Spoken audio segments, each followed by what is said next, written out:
Today is a day of awe and wonder and tragedy. A day in which the way of Jesus appears to have been defeated. A day in which the Divine One experienced the pain of abandonment, violence, and betrayal. A day of darkness, and yet a day that reveals the heart of God. It has been said that long before Calvary, there was a cross at the heart of God. For God has always been immersed in history, in all its pain and joy. Speaking from prison, a few weeks before his execution at the hands of Nazis, Dietrich Bonhoeffer proclaimed that only a suffering God can save. A few years before, the philosopher Alfred North Whitehead noted that God is the fellow sufferer who understands. Calvary, Good Friday, reveals the depths of suffering love. Jesus was not destined to die, nor was his death intended to appease an angry God. Jesus' death, his commitment, is an act of love, a choice, a willingness to sacrifice that we might find healing and wholeness. Emmanuel, God is with us in Bethlehem, in the garden, on the cross, and the wondrous new life of Easter. And God is with us now, our companion, our healer, our Savior. That is why this tragic Friday is good. In the course of this service this evening, we'll have the traditional sayings of Jesus. I'll make a few reflections. Then there'll be a pause for music and reflection. For we are there with Jesus, and Jesus is here with us.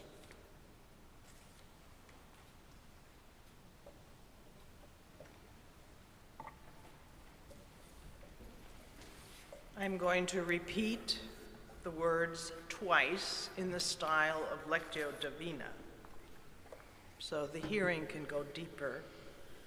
When we think we know what they mean, but we don't, so we hear them twice. The first saying, Father, Father, forgive them, for they know not what they are doing. Father, Father, forgive them, for they know not what they are doing. On the cross, Jesus felt pain, and so did God. Jesus was abandoned, humiliated, and yet he forgave his tormentors and those who deserted him. God's way was abandoned and mocked by wayward, self-interested humans. And the divine parent felt the pain of the cross and the pain hidden within the violence of the religious and political leaders. Forgiveness does not erase the impact of our decisions, nor does it erase the consequences of going against the moral and spiritual arcs of history. Still, forgiveness makes a way when we see no way forward. Forgiveness allows for the possibility of healing and transformation. Initially, the process of forgiveness may mean more rather than less pain. But as the pain of the celestial surgeon, whose spiritual interventions excise our hard-heartedness, indifference, our waywardness, so that we might have healed and empathetic hearts.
Father, forgive them,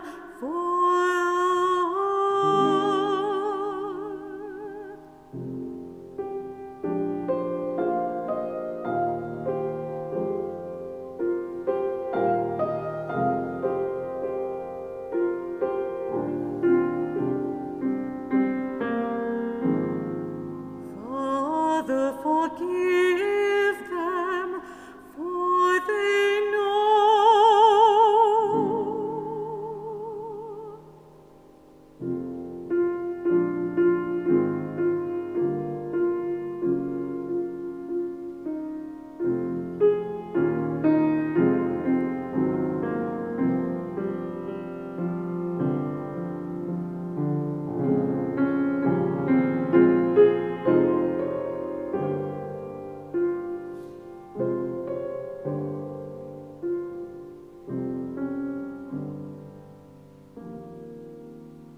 Father, forgive them, for they know not, for they know not,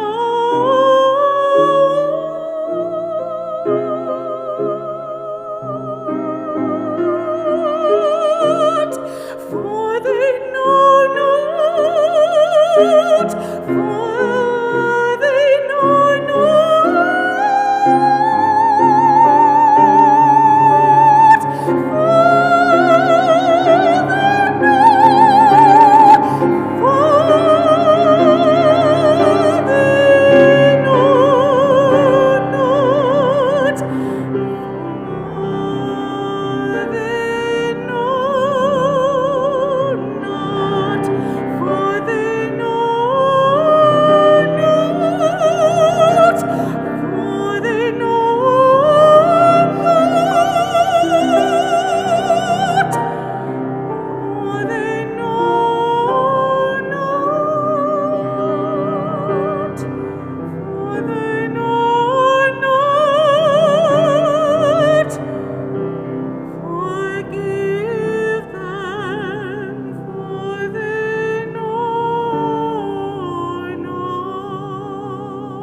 The second saying,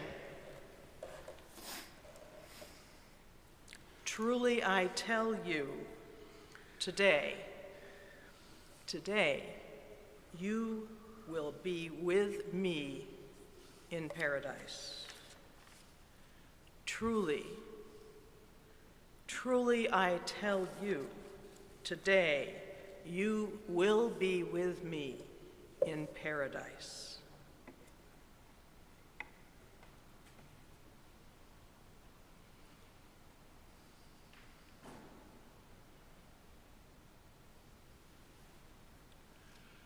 Paradise amid pain, everlasting life in this fleeting moment. The reformer Martin Luther once said, "In the midst of life, we are surrounded by death." But more importantly, the reformer said, "In the midst of death, we are surrounded by life." The realm of God is right here, in healing, hospitality, and spiritual and ethical transformation. The moral and spiritual arcs of history cannot be defeated by our waywardness. Life and not death, love and not hate will win the day. God's mercies are new every morning, and God's love endures forever. We live on in God's everlasting love.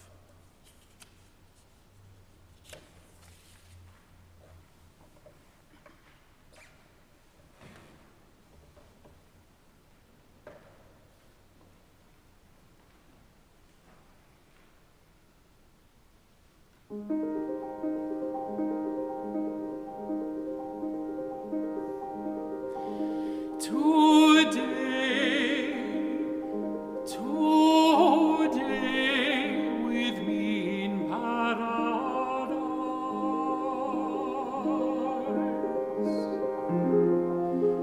Today with me in paradise.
paradise, in paradise, in paradise,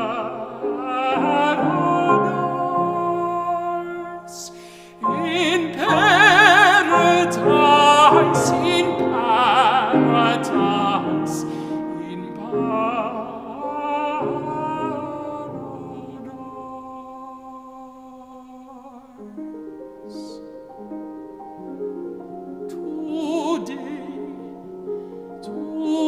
Today with me in paradise. Today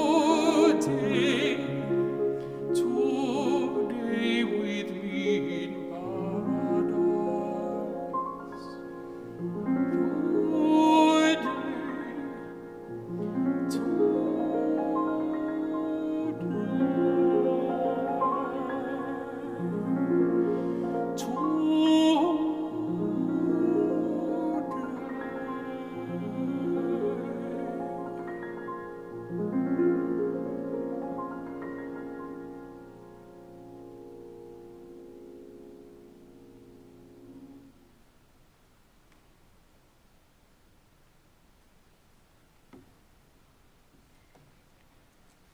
The third saying,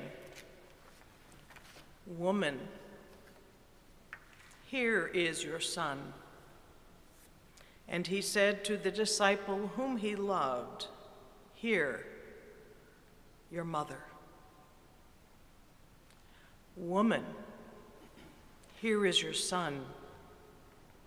And he said to the disciple whom he loved, "Here, your mother."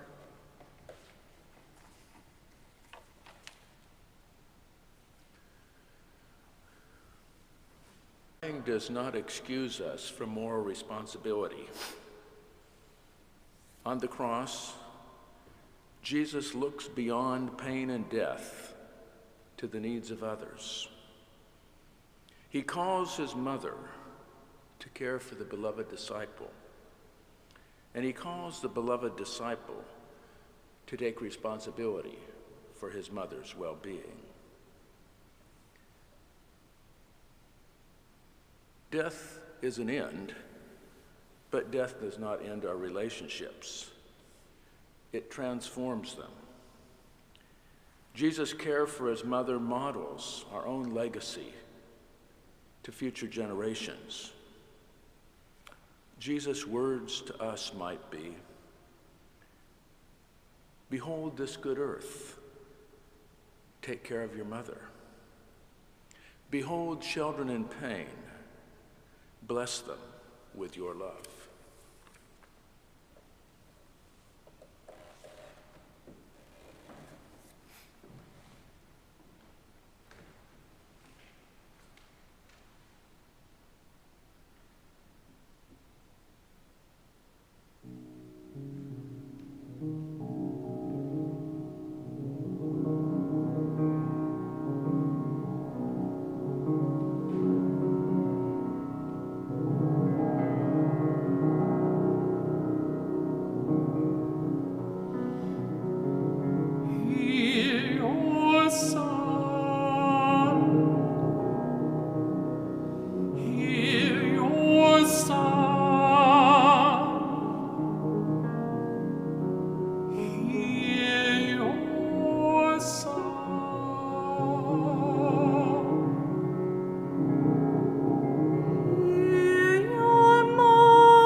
The fourth saying.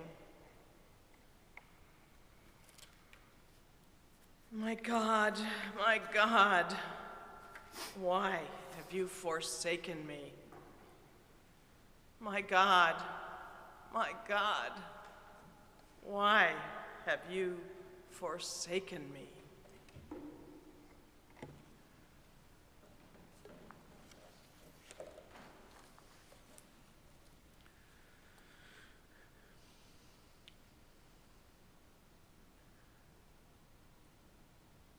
There is something universal, or at least occurs to most of us at some time or other in our lives, about feeling alone and abandoned.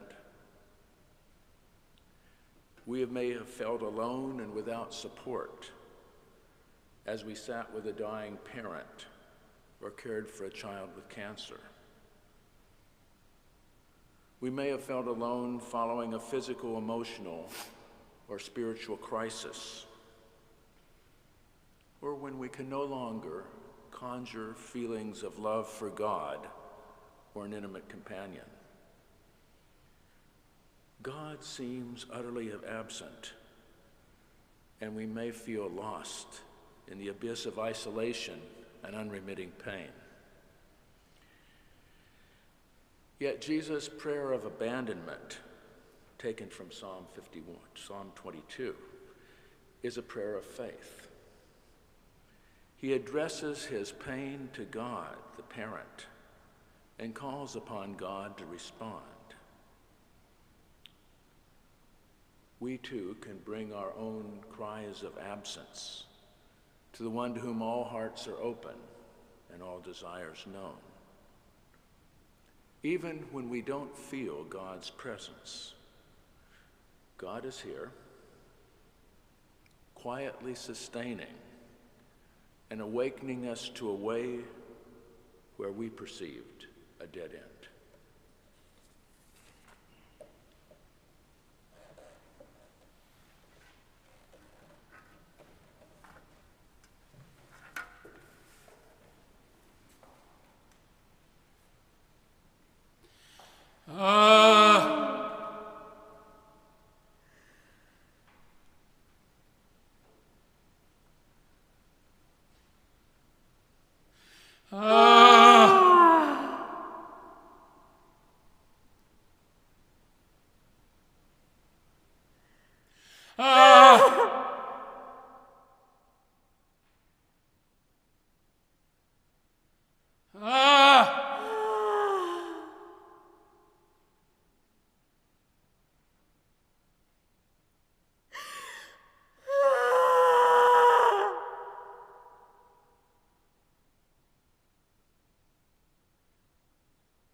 The fifth saying,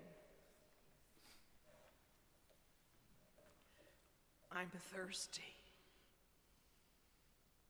I'm thirsty.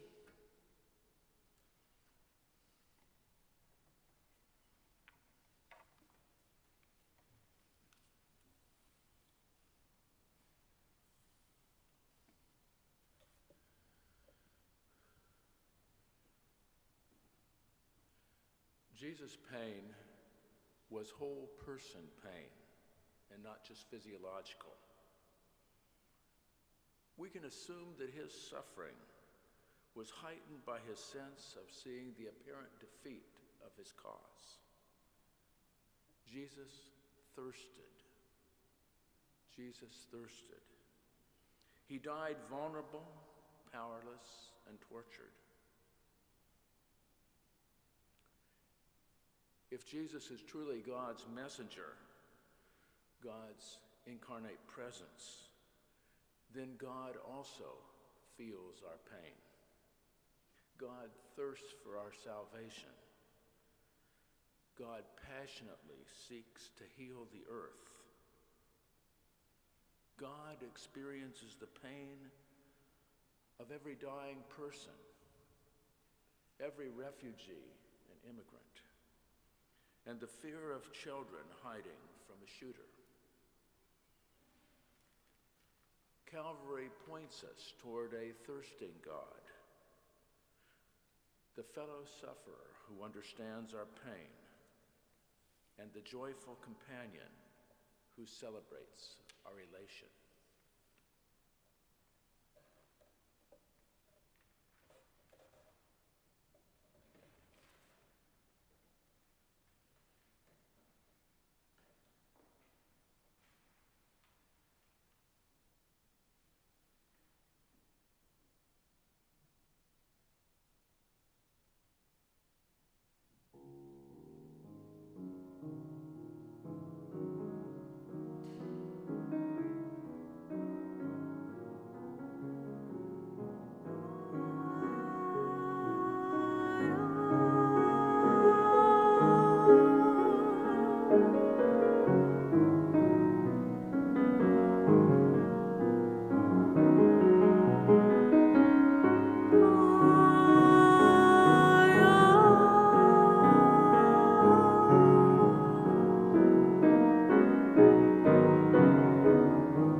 The sixth saying,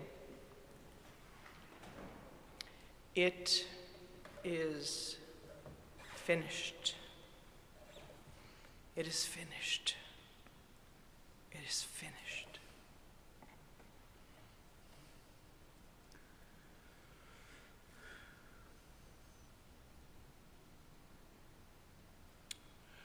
Death punctuates our earthly lives.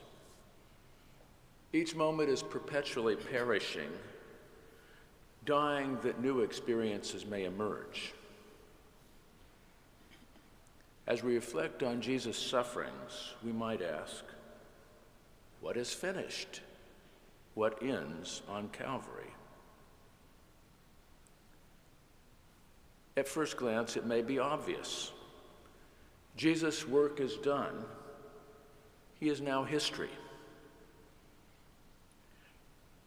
But our personal history, our history, is always unfinished and subject to the transformation at the hands of others. Our lives continue to shape those who follow us. Jesus' ministry is finished but lives on in his words, wisdom, healing touch, presence, which continues to transform us, initiating new creation and making a pathway in the wilderness of experience. Finishing is a new beginning. Jesus' life lives on in us.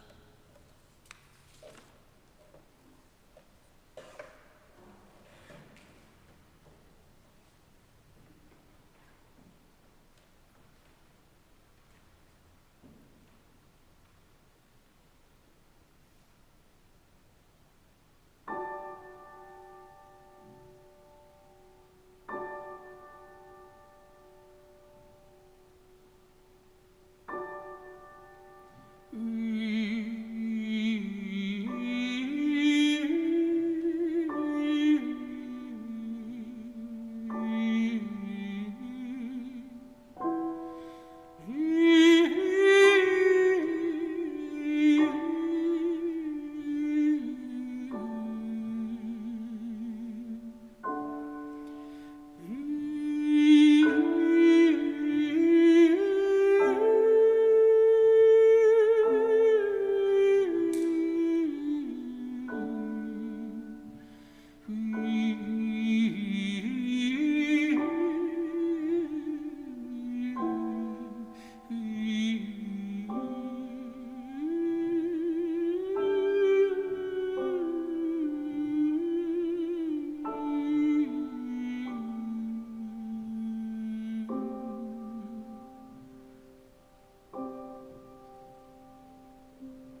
the seventh saying,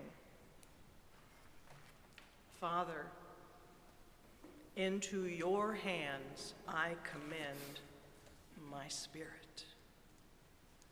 Father, into your hands I commend my spirit.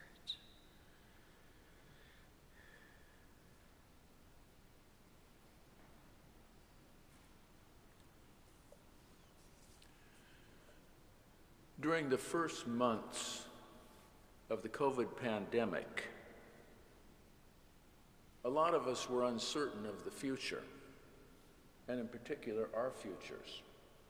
If we were of a certain age or had risk factors, we may even have experienced some terror that we might be those who end up on a ventilator and those who might indeed die of COVID. And I remember, as one of those people, going to bed each night saying this prayer, into your hands I commend my spirit, not knowing what the future would bring, but trusting that God would be with me in the future. Jesus' final words reveal a trust in a loving parent, a loving power that brought us into life and will receive us in our deaths. We're not alone. We belong to God, and nothing, abandonment, thirst, sin, or death can separate us from the love of God. And so this evening, in the darkness of the cross, our eyes begin to see. A glimmer of light casts out the darkness of fear and hopelessness. Calvary is tragic, and indeed Saturday, tomorrow, is the day of uncertainty when we don't know what will happen next, not unlike our own lives at times. Yet there is a dazzling darkness in which God's light shines, making the way of the cross the way of life, and promising strength for today and bright hope for tomorrow. Thanks be to God for the living, loving, suffering, and healing Jesus, whose cross is the open door to solidarity with creation, both human and non-human, and an everlasting holy adventure with God as our companion. And so we go forth into the darkness, in stillness, not certain what will happen in the next 24 hours. And yet there is a light that walks beside us, with us, and in us. Let us go in peace.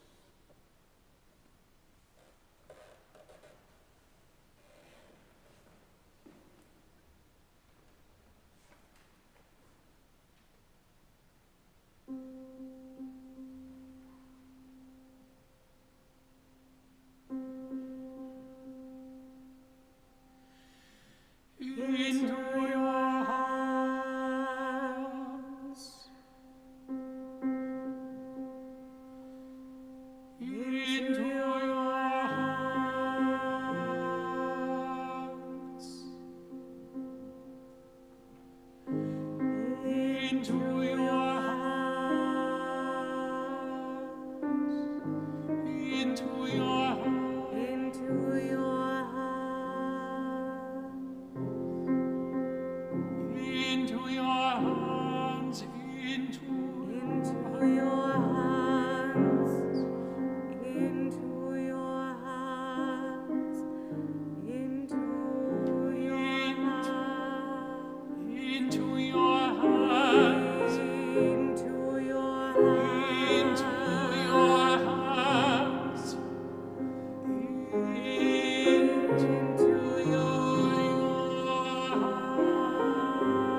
your hands, into your hands, into your hands,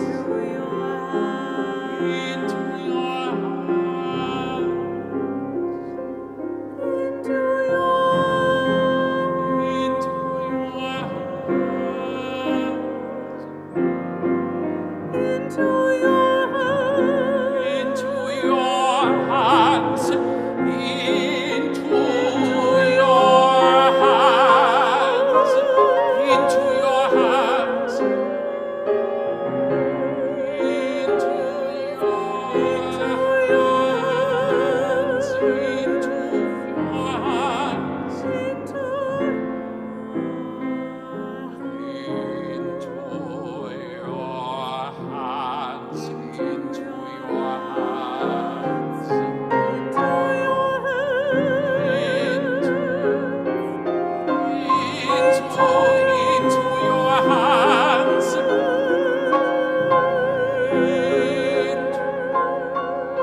into